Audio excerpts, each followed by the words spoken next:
everyone, welcome to the webinar zone by Vinanti. Today let's discuss about phrasal verbs. What are phrasal verbs?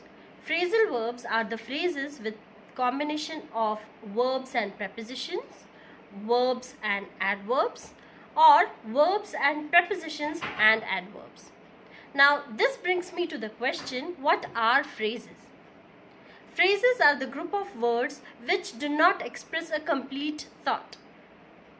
On the table, across the river, outside the room. These group of sentences are telling us something, but the idea is not completely expressed. They are making incomplete sense. Hence, the group of words which make incomplete sense are called as phrases. Now, coming back to phrasal verbs. So as discussed before, phrasal verbs are the phrases with combination of verbs and prepositions, verbs and adverbs, or verbs and adverbs and prepositions. But here's the catch. Phrasal verbs may or may not have a literal meaning. They might have figurative meaning.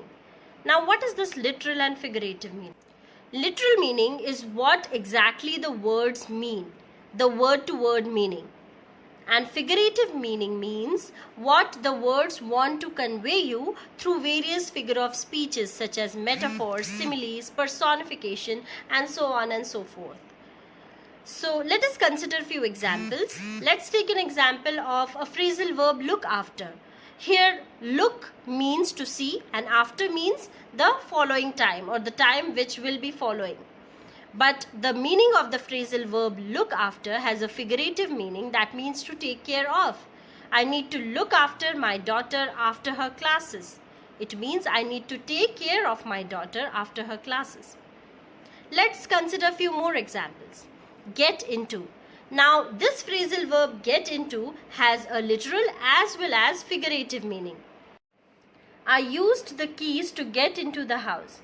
Here the phrasal verb get into has a literal meaning. That means I used the keys to get inside the house. But if I say he really got into the book, it means that he literally got immersed in the book. He got involved in the book. Here got into or get into has a figurative meaning. That means to get completely immersed into. Now the question is, why should I learn phrasal verbs?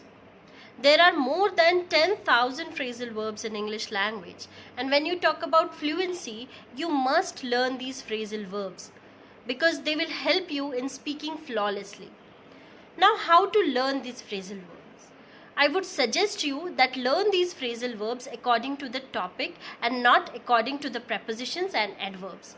If you will learn according to the prepositions and adverb, you will find that the phrasal verb seems to be very absurd to you.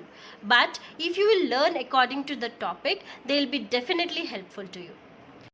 Let's consider a few more examples. Let's suppose you have to speak or write on the topic travel.